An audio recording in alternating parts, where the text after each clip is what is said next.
네, 이제 내신 대비 강의로 만든 거고, 일단은 우리는 지금 이 영상에서 인류의 출현과 진화, 그래서 인류의 출현, 그리고 진화서부터 어디까지 갈 거냐면은 문명, 4대 문명까지 가고, 4대 문명까지 가고 난 다음에는 이제 좀 번외로 이제 일본사, 일본사까지 가보도록 하겠습니다. 오케이. 바로 시작해봅시다. 자, 일단은 우리가 그걸 알아야 돼요. 먼저 인류. 하나의 토픽인데,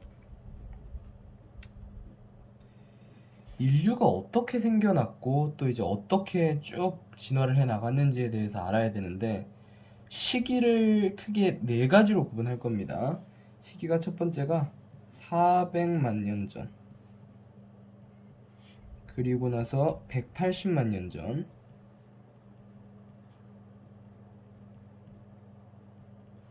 그리고 나서 얼마냐? 80만 년 전, 40만 년 전, 20만 년 전. 뭐 이렇게 우리가 구분을 할 것이다. 이 중에서 400만 년 전에 있었던 애를 오스트랄로피테쿠스라 그래요.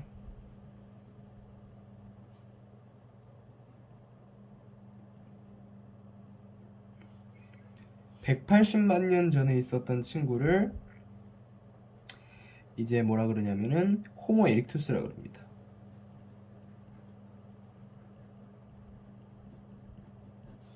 (40만 년) 전에 있었던 친구를 호모 네안데르탈렌시스,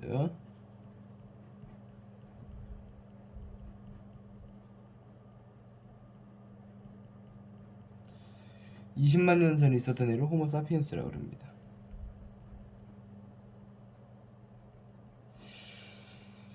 이제 우리가 이렇게 구분을 합니다. 근데 이제 우리가 여기서 좀 봐야 될 점이 뭐냐면은 이제 오스트랄로피테쿠스,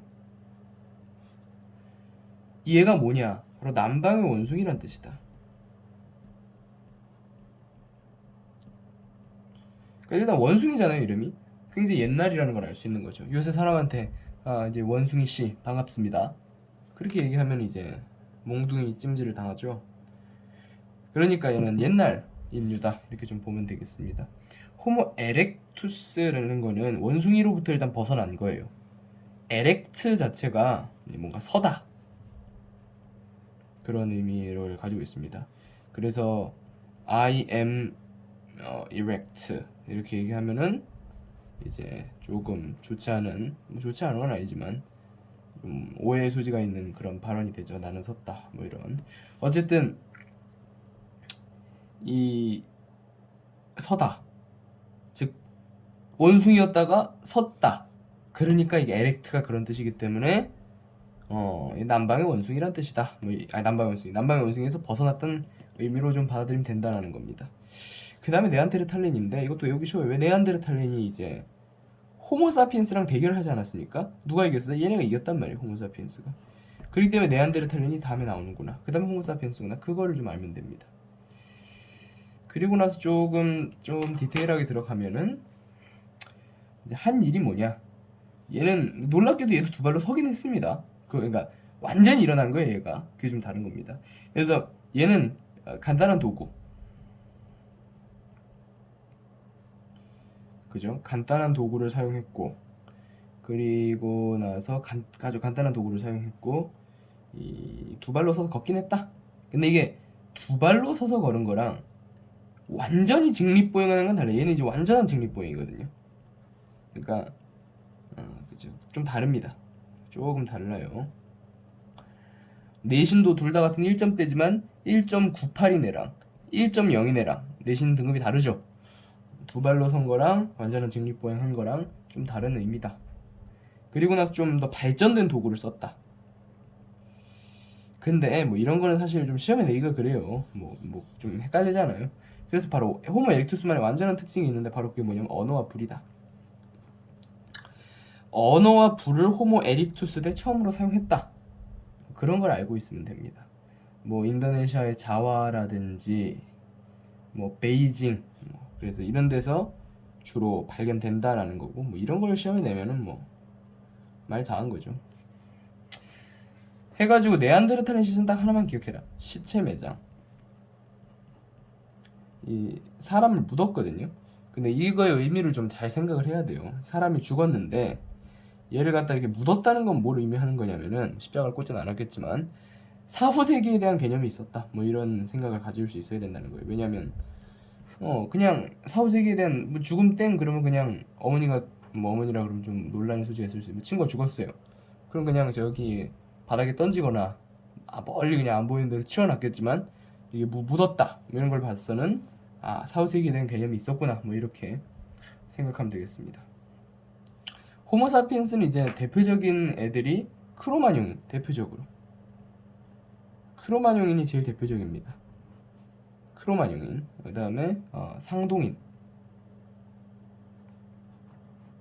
그래서 얘네들은 석기 이후에 골각기를 사용했다고 되는데 골각기가 뭐냐면 뼈를 잘라서 만든 그런 도구죠. 황해라는 영화를 보면은 저기 김윤식 배우님께서 김윤식 배우인가 맞나? 하여튼 이름이 갑자기 생각이 안 나는데 어쨌든 그 배우가 저기 족발 뼈를 이렇게 들고 깡패들 한 20명이랑 칼든 깡패들 싸워서 다 때려 죽이죠. 그런 식으로 골각기 뼈를 이용한 도구를 썼다. 그 다음에 동굴벽화 뭐 이런 것들. 뭐야 밑에 안 보이네. 안 나오는구나. 어쨌든 뭐 동굴벽화 뭐 이런 것들. 뭐 이런 것들을 주로 그렸다 라는 걸 알 수 있겠죠. 그래가지고 이제 옆에 이제 구석기 시대로 넘어가게 되는 겁니다. 구석기 시대는 이 구석기 시대의 구분도 나름 좀 잘 알아둘 필요가 있어요. 뭐 언제까지 구석기 시대냐, 뭐 1분 1초가 정해져 있느냐, 뭐 이런 것은 아니고 구분을 해야 된다고. 그러니까 근데 뭐 청동기랑 구석기를 구분 못하는 인간은 없어요. 그죠? 그런 사람들은 없고 보통 구석기냐, 그죠? 구석기냐 혹은 뭐 신석기냐 이게 좀 헷갈린단 말이야. 이 신석기인 것 같기도 하고 구석기인 것 같기도 하고 그래서 많이들 틀리는데 수능에는 잘 안 나와요. 수능에는 뭐 일단 이런 오스트랄로피테쿠스가 나오지도 않고. 그런데 내신이니까 또 우리가 인생을 살아가는 데 있어서 인류사 정도는 좀 알아야 되지 않나 싶죠. 일단 구석기를 보면은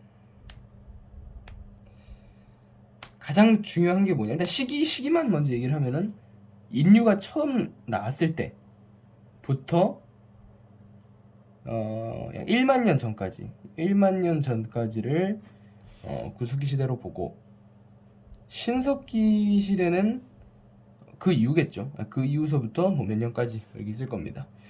이때는 구석기 시대에는 보통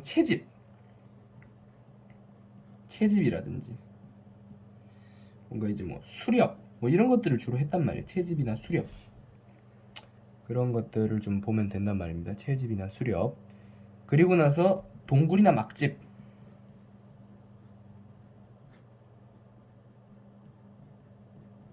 이런 데 살았다. 이게 애들이 헷갈리는 게 막집이라 그러니까 약간 자꾸 움집이랑 헷갈리는 애들이 있더라고. 움집이랑은 다릅니다. 막집은 막지은 집이에요. 그리고 나서 주먹도끼, 뭐 집게, 자르개 등의 뭐냐면 뗀석기라. 뗀석기. 이게 차이가 뭐냐면은 떼다, 즉 돌이 이렇게 있으면은 짝 간 게 아니라 쿡 하고 짜겠다 그러죠. 이게 뗀석기다. 뗐다 이렇게 생각하면 됩니다. 그리고 애들이 제일 많이 헷갈리는 게 뭐냐면 바로 알타미라 동굴벽화인데, 알타미라 동굴벽화 또 라스코 동굴벽화 또 빌렌도르프의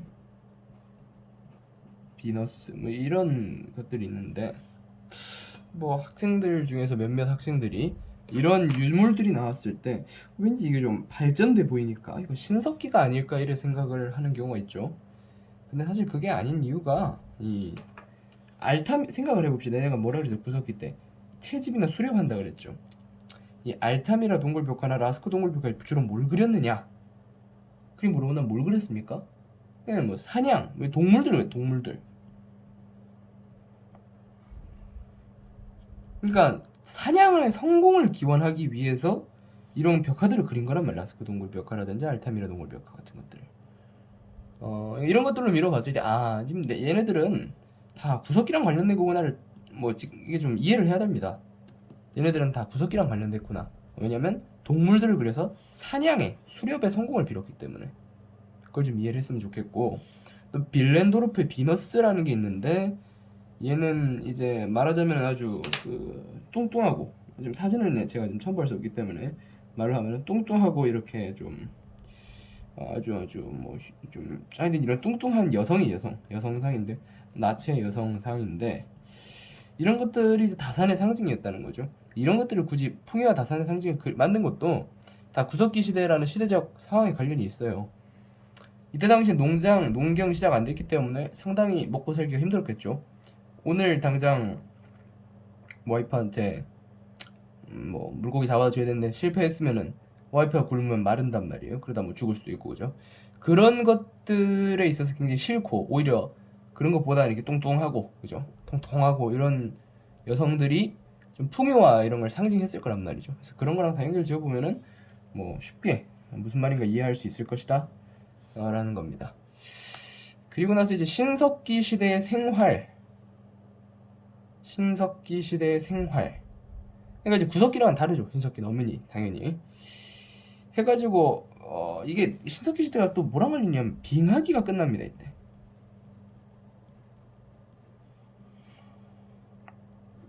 이것도 이 개념을 잘 알아야 돼. 빙하기가 끝나버려. 무슨 말인지 압니까? 빙하기가 끝났어요. 그러면은 또 많은 동식물들이, 그죠? 살 수 있는 환경이 된 거죠. 그리고 나서 간석기가 나오는데, 이 간석기의 종류를 우리가 따로 배우진 않아요. 그게 참 신기한 게, 주먹도끼, 집게, 자르기 이렇게 뗀석기 종류는 배우는데 간석기 종류는 안 배워. 그러니까 뗀석 주먹도끼, 뭐 집게 이런 건 다 뗀석기란 말이에요. 그래서 그렇고, 농경과 목축이 시작되었다. 그죠? 농경과 목축 뭐 이런 거 아주 기본적인 키워드입니다. 농경과 목축. 이 농경과 목축이다. 그러니까 이게 아주 잘 대비가 되는 겁니다. 그러니까 채집과 수렵이냐, 농경과 목축이냐, 이게 가장 신석기 시대를 구별하는 굉장히 핵심적인 그런 키워드가 될 수 있다. 뭐 이런 것입니다. 그래서 이런 것들을 이제 또 토기, 정착생활 먼저 합시다. 정착생활을 했다. 왜? 농경이랑 목축해야 되면 당연히 정착생활 해야죠. 뭐 농장을 들고 다닐 수는 없으니까. 그리고 나서 당연한 거죠. 두 연결 짓는 거는. 그리고 나서 이제 또 뭐냐, 토기를 생산했다. 이때부터 토기 생산이 돼서 비쌀무늬 토기라든지 이런 것들은 죄다 신석기다라고 알고 있으면 되겠습니다. 한국사 배울 때는 뭐 민무늬 토기는 청동기입니다 뭐 배웠는데, 세계사에서 뭐 그렇게까지는 안 배우고요. 토기는 신석기다 정도. 그리고 나서 또 이 돌낫, 돌괭이 뭐 이런 것들이 만들어졌는데, 또 이런 거 헷갈리면 안 됩니다. 뭐 돌이니까 구석기인가? 생각을 해보십시오. 수렵하고 채집하는 괭이가 왜 필요합니까? 다 이 농경이랑 목축에 들어간다, 그죠? 이게 다 여기에 들어가는 것이지 엉뚱한 데로 가면 안 된다는 거죠. 돌낫 돌괭이는 죄다 신석기다. 그 다음 이거는 또 인구 증가 뭐 이런 것들이 있겠죠. 왜 인구 증가합니까? 당연한 거죠. 이제 당연히 뭐합니까? 당연히 뭐냐, 농경 이런 것들로 인해서 생산량 많아지고, 당연히 인구가 증가하는 것은 당연한 일이다라는 거고요. 또 이제 뭐 뼈바늘 뭐 이런 거 있죠. 뼈바늘로 인해서 옷을 끼워 입었다 뭐 이런 것도 좀 기억하면 되겠습니다. 이게 배틀 뭐 이런 것들. 그래서 옷과 관련된 것들은 신석기다. 옷과 관련 이런 게 좀 헷갈리는 키워드죠. 옷과 관련된 건 신석기다. 해가지고 뭐 밑에 흥미진진 세계사에서 빙하기 나와 있는데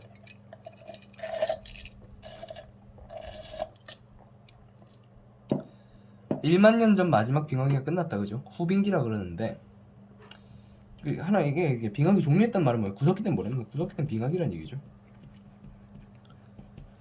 구석기 땐 빙하기란 얘기입니다. 이게 애들이 모르는 학생들 많더라고요. 구석기 때도 빙하기다. 그럼 구석기 때 공룡 살았습니까? 그건 아닙니다. 인간은 공룡과 대면한 적은 없죠. 다음으로 뭐 신석기 사회 발전에 대한 내용이 또 신석기가 아직 안 끝났구나. 신석기가 아직 안 끝났네. 죄송합니다. 신석기는 또 이제 농경이 더 발달했고, 그러니까 이것도 기억해야 되는 게 아직까지 채집은 유지되는 지역이 있었습니다. 왜냐하면은 여기 비옥한 초승달지대다 그러거든요. 이 비옥한 초승달지대 이런 데에서는 농사가 돼요. 그러니까는 굳이 농경 그만둬도 채집 그만둬도 되죠. 근데 농사가 안 돼. 그럼 계속 채집해야지 뭐. 그래서 이 일부 지역, 땅이 척박하고 열악한 지역에서는 계속해서 채집 수렵이 계속됐다. 그것도 알아야 됩니다. 그 다음에 이제 신석기 시대에는 인구가 증가하면서 촌락이 생성되고 마을이 생기기 시작한 거죠. 씨족 사회를 이뤘다. 뭐 이런 식으로 생겼다는 것을 알 수 있고요. 신석기인들 사이에 원시 종교가 발달했다. 원시 종교. 이것도 중요하지. 원시 종교 하면 신석기구나 이래 알아야 됩니다. 원시 종교. 대표적인 게 애니미즘. 그 다음에 토테미즘.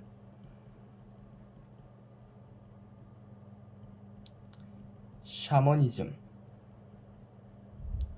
또 거석숭배, 또 스톤헨지. 뭐 이런 거 다 드러나는데 이제 애들이 착각하는 게 이거 나도 솔직히 못한 줄 알았는데 처음에는 애니미즘이 수목이나 정령이고 토테미즘이 동물입니다.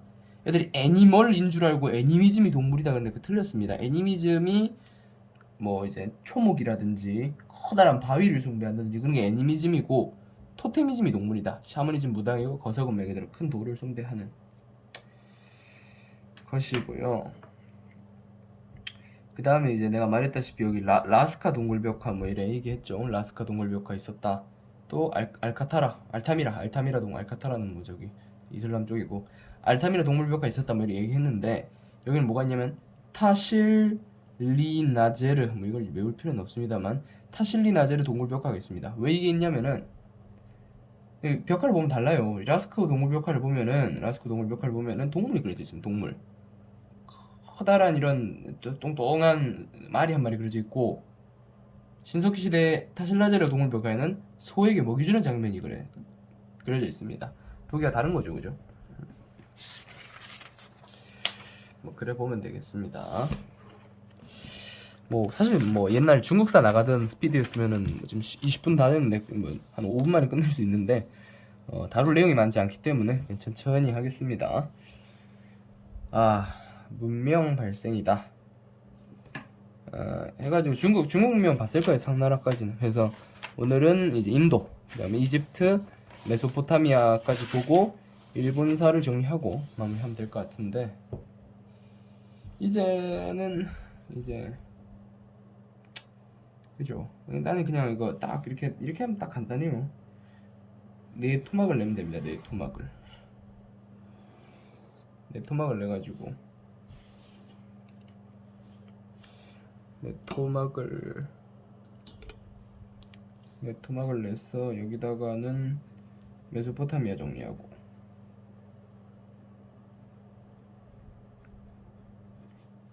이집트 정리. 사실 그래서 수능에서도 그렇고 이집트 문명이랑 메소포타미아 문명 비교하는 게 제일 많이 나옵니다.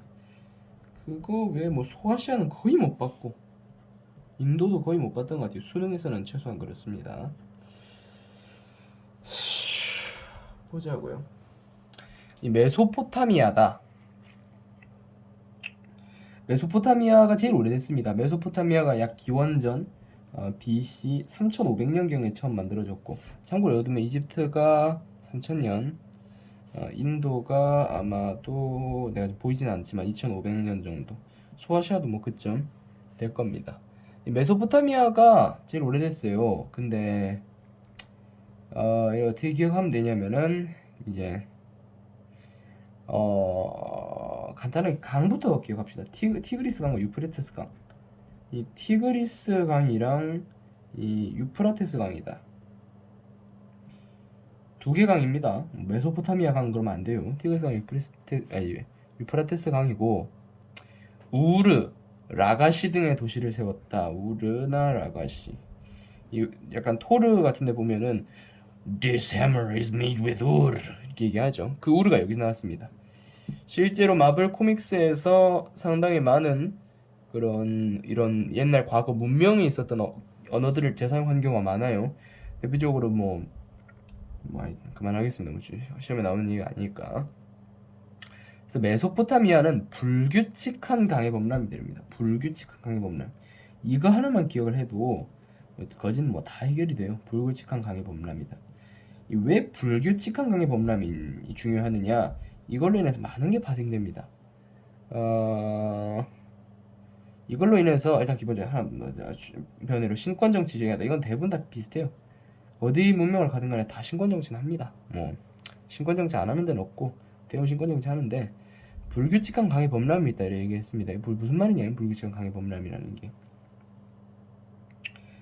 강이 불규칙하게 범람한다는 얘기죠. 그러니까 뭐 한 달에 한 번 이게 아니라 오늘 막 엄청 범람했다가 자고 있는데 막 넘치고 막 이런 게 불규칙한 건데, 이런 걸로 다양한 치수 사업 뭐 이런 거 전개됐고요. 그래서 이걸로 인해서 현세적 세계관이 발달했다 이렇게 얘기합니다. 그래서 이제 당장 뭐 죽게 생겼는데 뭐 미래 뭐 사후 세계 뭐 관심 없다 이거죠. 그냥 현세, 지금이 제일 중요하다 뭐 이런 얘기죠. 이러한 내세관이 어디서 드러나냐? 길가메시 서사시라는 데 등장합니다. 마동석 씨가 저기 어디야, 마블 영화에서 연기했던 길가메시랑 똑같아요. 이 길가메시 서사시에 대한 얘기를 좀 기억하면 되고, 뭐 길가메시 서사시에 대한 내용도 얘기하고 싶지만 뭐 시간이 없으니, 그 다음에 수메르인의 지구라트 뭐 이렇게 얘기합니다. 수메르인, 아카드인, 아무르인 뭐 얘기하는데 교과서에 그렇게 잘 실려있진 않네요. 수메르인의 지구라트. 지구라트도 대표적으로 우르에 있습니다. 우르 라가시 도시입니다. 도시국가 도시.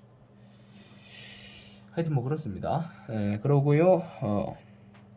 또 이게 지구라트가 신전입니다. 일종의 신전인데 다신교를 믿었다.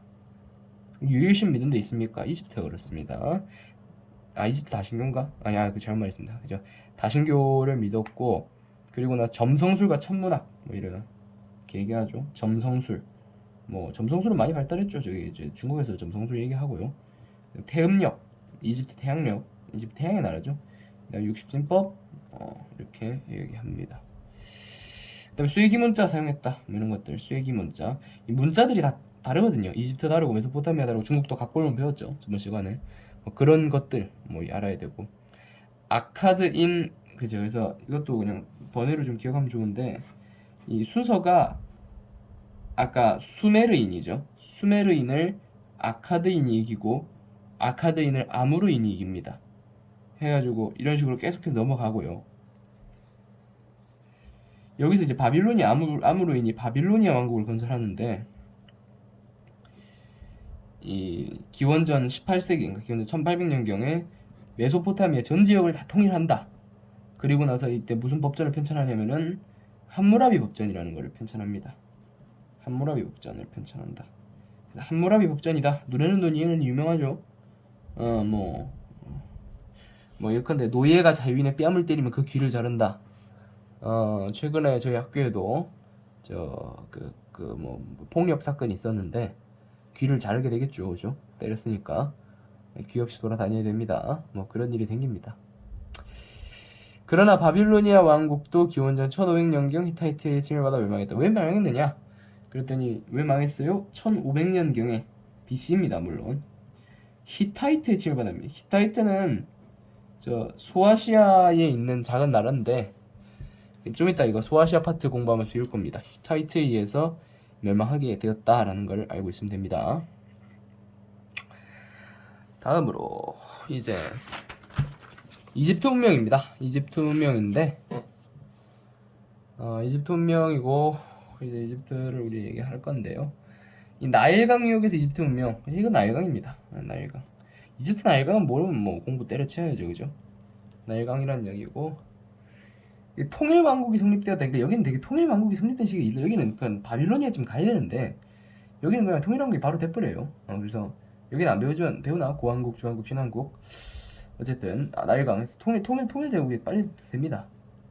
그래가지고 통일 제국이라서 뭐 교육과정이 있어요. 교과서에 있는지 모르겠는데 그래서 고왕국이고 뭐 중왕국, 뭐 그다음 신왕국 이 순서로 그 쭉 전개가 됩니다. 왕국이 통일 왕국이.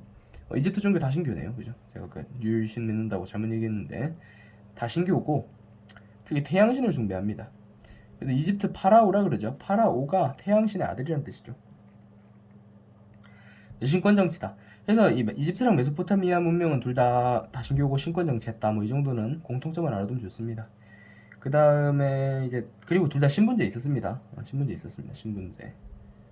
신분제 없다. 틀렸습니다. 신분제 없어지지 않아요. 대부분 다 신분제 있습니다. 신분제 없는 건 이제 뭐 구석기 시대 이럴 때 돼야지 뭐 되는 거고 뭐 신분제는 다 있다. 그 다음에 이제 이집트는 기원전 7세기 아시리아에게 정복되는데 왜 망했느냐? 그러면 아시리아에게 명했다. 아시리아에게 멸망당했다. 아시리아는 여러분이 아마 1학년 1학기 기말고사 때 배울 겁니다. 서아시아사 공부하면서 아시리아 저기 서아시아 지방의 통일왕국 중에 하나입니다. 아시리아에게 정박될 때까지 이민족의 침입을 거의 받지 않아. 내가 나왔네. 고왕중 신왕국. 이게 이민족의 침입을 거의 안 받아요. 왜 그러냐면 지리상 뭐 지리 공부한 친구들 알겠지만 지리상 이집트 침입하기가 참 힘든 그런 위치가 있거든요. 상당히 이집트는 침입하기 어려운 그런 데입니다. 그래가지고 이 고왕국, 중왕국, 신왕국을 잇는 통일 왕국이 쭉 계속 유지됐다라는 겁니다. 그리고 나서 또 이제 영혼 불명사, 그나서 또 나일강의 주기적인 범람도 있어요. 뒤에 나오는구나. 뒤에 설명하겠습니다. 영혼 불명사상. 그러니까 좀 이제 메소포타미아에 비해서 나라 자체가 되게 안정적으로 유지됐다, 그죠? 그러니까는 불명이지. 불명은 뭐야? 행방불명할 때 불명이고. 영혼 불명 사상이 발달합니다. 그러니까 어차피 뭐 살기 편하니까 죽기 싫은데 뭐 이런 생각하게 된 거죠. 그래서 이때 이것 때문에 또 나온 게 사자에서입니다. 사자에서 이게 이런 사자가 아니죠. 죽은 사람 저승사자 할 때 그 사자랑 또 다른 거. 어쨌든 사자 죽은 사람의 서라는 거고 미라 왜 만들겠어요? 뭐 관종이라서 그래서 만드는 게 아니죠. 죽어서도 살아라 뭐 이런 의미에서 실제로 그냥 하는 얘기지만은 재밌는 실화니까 이 사자에서에 보면은 이 사람이 죽었을 때 이 죽은 사람이 이제 죽음의 신인 오시리스 앞에 가가지고 이제 심판을 받아요. 근데 이제 거기서 이제 심장을 딱 저으로 답니다. 그래가지고 심장이 깃털보다 가벼우면 얘 죄를 덜 졌구나 살려줍니다. 살려주는 게보다도 뭐 다시 되살아날 수 있으나 어쨌든 뭐 하여튼 그렇게 돼요. 뭐 천국으로 가든 어디 되살아나든 좀 혜택을 받는데 만약에 이제 심장이 깃털보다 무겁다 그러면 옆에 있는 아누비스라는 그 개같이 생긴 개의 머리를 한 사람이 있는데 걔가 심장을 먹어버립니다. 꿀떡하고 먹어버려요. 그리고 이제 토트가 그것을 기록하게 되는데 뭐 그런 과정에 있어서 심장이 있어야 되겠죠, 그죠? 심장이 있어야 무게를 잴 거 아닙니까? 없으면은 뭐 낙장 그냥 바로 그 지옥으로 끌려가겠죠.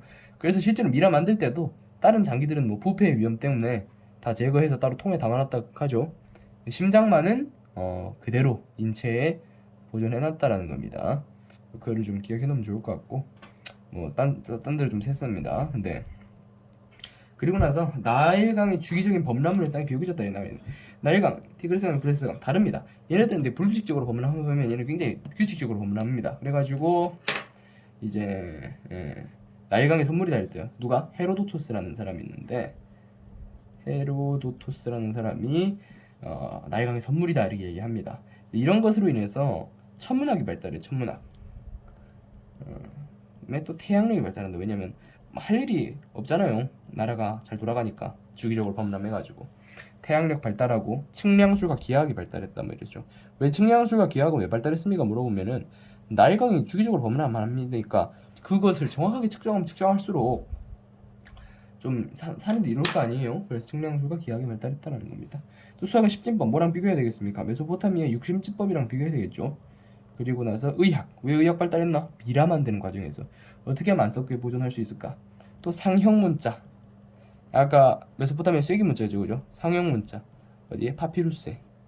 그래서 기억해야 됩니다. 그래서 여기 잠깐 이제 여기 아까 쓰다 남은 이면지에 좀 쓰면은 문자가 애들이 제일 헷갈리거든. 이집트 10진법 그런 거 다 아는데 중국 뭘로 배웠습니까? 갑골 문자 배웠습니다. 그 다음에 메소포타미아 문명에서는 쐐기 문자, 그 다음에 이집트는 상형 문자 기억해야 되고요. 그 다음에 아마 인도 좀 이따 배우겠지만 인도는 그림 문자 씁니다. 헤브라이는 표음 문자 알파벳 뭐 이런 것들 기억하면 됩니다. 자, 그래서 참고로 뭐 흥미진진 세계사 해가지고 피라미드는 누가 건설했을까? 그러니까 이게 결국엔 그거예요. 노예가 건설한 게 아니다는 거죠. 피라미드는 노예가 건설한 것이 아니라 이런 급여 노동자들이 건설했을 것이다 라는 그런 얘기들이 현재 있다는 거죠. 그 다음에 소아시아 국가, 지중해 연안 국가들 보겠습니다. 3개 기억하면 돼. 3개. 히타이트 3개만 기억합니다. 소아시아는 히타이트, 자세히 안 배워요. 히타이트, 페니키아, 헤브라이. 페니키아, 헤브라이를 기억하면 된다. 히타이트는 뭡니까? 물어보면은 히타이트는 일단 아까 뭐 했습니까? 바빌로니아 왕국 18세기경에 멸망시켰다, 15세기경에 멸망시켰다라는 거고, 히타이트는 2개만 기억하면 돼요.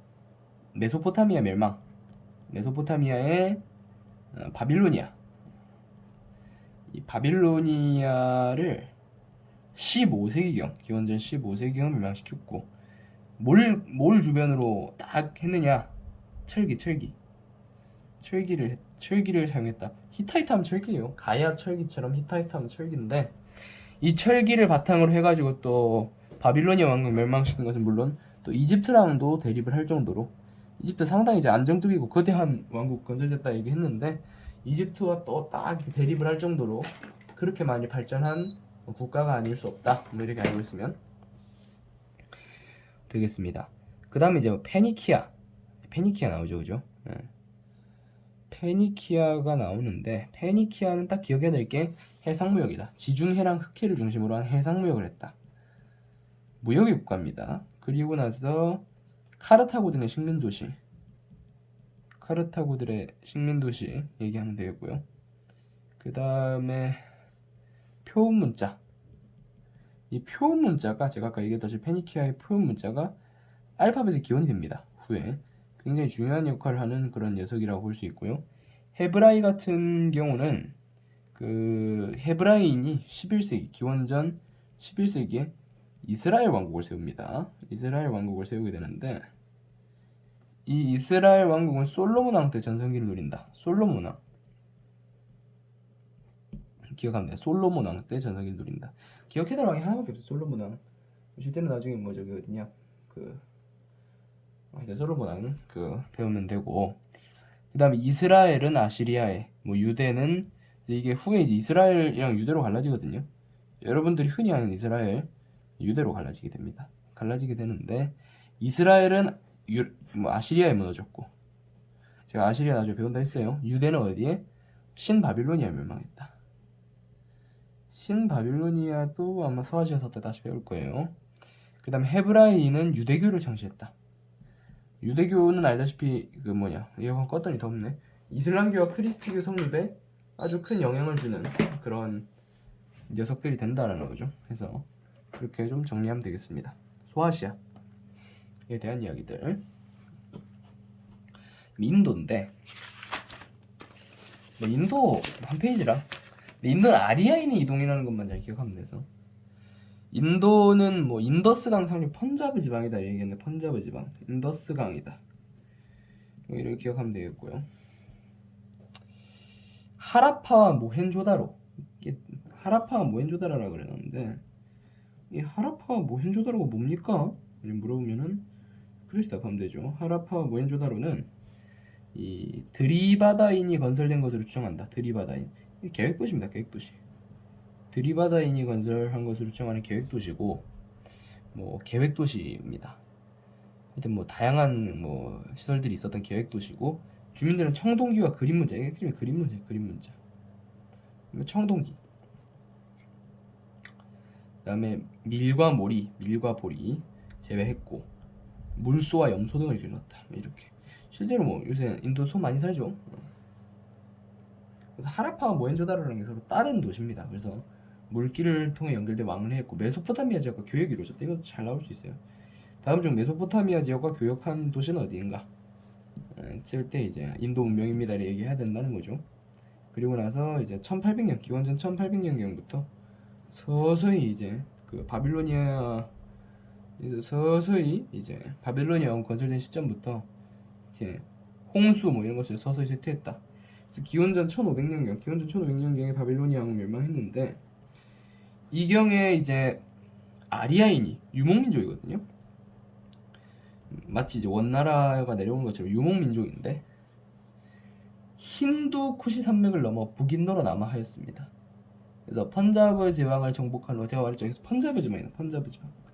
인더스강 위에 펀자브 지방이라는 데가 있는데 그 지방을 정복을 한 후에 동쪽으로 계속 내려옵니다. 이렇게 인도 쪽으로 겐지스강 유역까지 끝내 진출하고 철제 농기고 그래서 아리아인들이 그냥 철제를 가지고 있어가지고 점점 이긴 거죠. 정복 전쟁이 잦아지면서 무사 신분이 농업 상업들 정산하는 사람이 큰 비애를 갖게 되었고 정복당한 원주민들 정복당한 원주민들이 노예가 됩니다. 아리아인들에 의해서 기존에 인도에 살던 애들은 다 들이받아 있는 노예가 된 거죠. 그래서 이때 카스트제를 확립하게 되는데 이때 뭐 수드라, 바이샤, 그 다음에 크샤트리아, 브라만 뭐 이렇게 해가지고 쭉 뭐 카스트제, 현대판 카스트제도다 뭐 이런 식으로 해가지고 뭐 기업에서 그런 승진 체계들을 비판하기도 하고 그러죠. 그래서 브라만교가 나왔다. 이 브라만이 원래 카스트제도에서 최고 위치에 있는 승려들인데 이 브라만교는 물, 불 같은 자연 현상을 믿는다. 후에 이런 것을 정리해서 배달하는 경전으로 만들었다까지 기억을 해놓으면 되겠습니다. 이렇게 기억하면 돼요. 이러면은 문명사랑 인도사는 다 끝났다. 아니 문명사랑 인류사 이렇게 다 끝났다. 지금 뭐 30분 정도 분량됐는데 이 정도면 뭐 완벽합니다. 더 볼 게 없어요. 그럼 이제 우리는 어디로 넘어가느냐? 일본으로 넘어갑니다. 일본. 우리 이제 일본으로 넘어갑니다. 고대 일본. 사실 뭐 이것까지 하면 내가 강의 저번에 올 때 1시간 40분 분량이었나요? 아마 이거 40분 좀 돼가는데 이거 20분 설명하거든요. 일본 어차피 뭐 이번 시험 봄이 야마토랑 헤이안 밖에 안 들어가잖아. 한 페이지네 뭐 이거 무슨 1시간 안에 끝나지. 막부 안 들어가니까는. 그럼 뭐 끝났죠. 총 2시간 40분이면 그 강의만 들으면 세계사 공부 끝난다니까요. 자 보자고. 일본사는 시대가 그래요. 조몬, 야요이, 야마토 이런 식으로 이뤄가는데 내가 좀 정리해줄게. 조몬, 야요이, 야마타이, 야마토,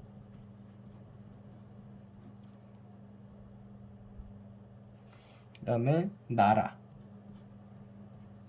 헤이안 뭐 이렇게만 기억하면 되는데 뭐 끝났어요. 이렇게만 알면은 뭐 거진 다 해결된다.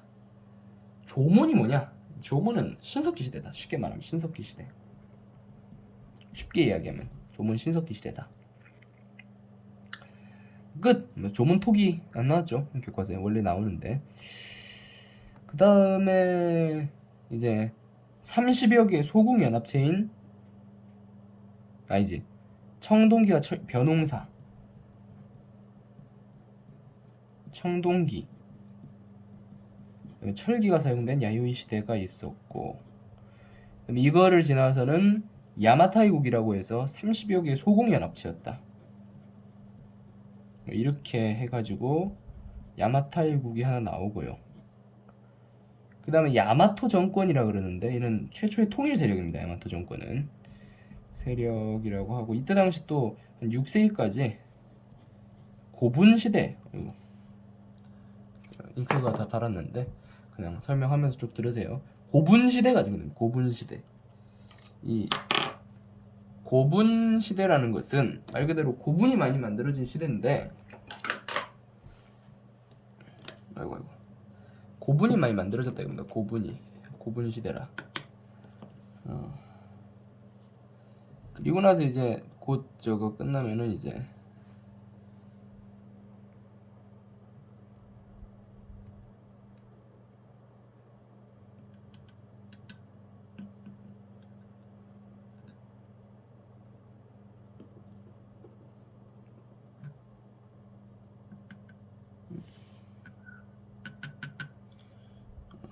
그가 다 묻었네. 고분 시대라고 얘기를 하고, 이제 그 다음에 이제 또 대표적인 게 뭐가 있냐면은 아스카 문화가 나올 겁니다. 곧. 잠깐만, 이거 좀 끼우고 합시다. 아스카 문화가 나오네. 곧. 만년필을 써야지 좀 안 달더라고요 이게. 자, 봅시다. 야마토 정권에 대한, 왜 이러냐? 이게 잘 안 나온다.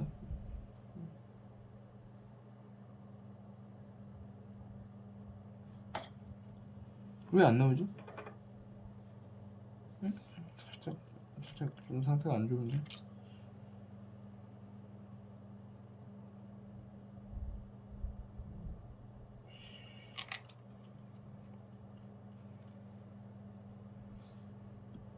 됐습니다. 해가지고 어디까지 설명했지? 그래. 야마토 정권 통일 세력이고 6세기까지 있었던 시대를 우리가 고분 시대다 이래 얘기합니다. 고분 시대다. 그것도 좀 기억을 해놓으면 되겠고요. 그 다음에 이제 6세기경에 한반도로부터 불교가 딱 전래되면서 아스카 문화가 시작되는데, 언제 6세기 때 이 아스카 문화가 아주 중요한 문화입니다. 한마디로 말하면 불교 문화가 발달했다. 또 다음에 7세기, 다이카 계신 7세기라고만 했는데 이게 아마 625년인가 그래요. 이 다이카 계신이 일어났다. 다이카 계신, 아주 역사상, 일본 역사상 가장 중요한 사건 중에 하나입니다. 다이카 계신. 이 다이카 계신이 뭘로부터 말했냐? 견당사를 파견하면서 중국으로부터 들어온 그런 율령 이런 것 때문에 다이카 계신이 일어났는데, 이때서부터 일본이라는 칭호와 천황이라는 칭호가 이때부터 사용되기 시작했다라는 겁니다. 다이카 계신 아주 잘 기억해 놓으면 되고요. 당연히 율령 체제를 기반으로 이제 모방해서 중앙 집권 체제를 꾀한 그런 사건이다. 뭐 이렇게 보면 되겠고요. 쇼토쿠 태자를 내야겠구나. 아스카 시대의 이런 문화 발전을 주도한 사람이 쇼토쿠 태자입니다. 아주 일본 역사상 존경받는 인물 중에 하나입니다. 쇼토쿠 태자라는 사람이 해가지고 조몬 야요이 야마타이 소국 야마토 정권 쇼토쿠 태자의 아스카 문화 다이카 계신 일본 천황 이렇게 연결을 지으면서 좀 외워둬야 되고요. 나라 시대랑 헤이안 시대는 두 개 구분하기만 하면 됩니다. 간단하게 나라 시대는 국풍, 나라 시대는 당풍, 헤이안 시대는 국풍. 이 나라가 수도 이름입니다. 장안성을 모방했다라는 거고요. 헤이조큐라 그럽니다. 일단 이것만 봐도 이게 당풍이구나 알 수 있죠. 장안성 모방했다는 것만 들어봐도. 율령 체제를 기반으로 하면 중앙 집권 체제가 강화되면서 뭐가 건립됐냐면은 도다이사가 건립니다. 도다이사. 그 다음에 견당사와 견실라사를 파견했다. 그 다음에 고사기, 일본서기, 만연집 이런 게 다 나라 시대에 나온 겁니다. 그 다음에 수도를 옮긴 다음엔 헤이안 시대가 전개됐습니다. 헤이안 시대가 전개가 됐는데 귀족 세력이 많이 성장했고요. 장원을 바탕으로 한 귀족 세력이 많이 성장했고, 후지와라 집안이라는 집안이 나오게 됩니다. 이 후지와라 집안은 대대로 황실과의 전략 경론을 통해서 막강한 권력을 행사한 사람이고, 또 이때 견당사지 폐지합니다. 이때 견당사 9세기 정도 견당사 폐지하고, 그리고 나서 신라, 당, 발해 다 멸망했죠. 그래서 외래 문물을 일본 풍토와 기호에 맞게 소화하려는 국풍문화가 이때 발달합니다. 국풍문화 이때 발달하면서 가나, 히라가나 할 때 그 가나, 가타카나 할 때 가나, 와카 이는 고유 시입니다. 문자, 시 이런 것들이 발달했다. 그러면서 헤이안 시대는 또 이게 이 뭐냐 도다이사가 나라 시대의 대표적인 거라면 헤이안 시대에는 봉황당이라는 국풍 시대 대표적인 건축물이 지어지기도 했다라는 거고, 나라 시대는 당풍이고 헤이안 시대는 국풍이다. 이 정도 기억하면 일본사 끝. 일본사가 제일 더 쉬워요, 문명사보다 오히려. 그러면서 뒤에 뭐 율령 체제, 뭐 한자, 유교 뭐 이런 거 있죠. 동아시아 문화권의 대표적인 주자들입니다. 그렇게 좀 기억하면 되겠고요. 이렇게 정리하면 되겠습니다. 이제 영상을 마무리하면서 지금 뭐 크게 두 강의였죠. 첫 번째 1시간 40분짜리, 그리고 두 번째 뭐 1시 40분짜리 이렇게 하면서 좀 쭉 그냥 처음부터 쭉 끝까지 다뤄봤습니다. 쭉 다뤄봤는데 글쎄 뭐 그런 것 같아요. 세계사라는 학문 자체가 일단 제 강의를 좀 들어서 이해가 도움이 됐으면 좋겠고, 뭐 흐름, 한국사가 좀 지엽적인 암기가 필요했다면 세계사는 뭐 암기 당연히 해야 되겠지만 그것보다는 전체적인 이런 플로트, 흐름들을 좀 위주로 공부했으면 좋겠다라는 것을 얘기하고 싶고요. 네, 오늘 영상 여기서 마치겠습니다. 이상입니다.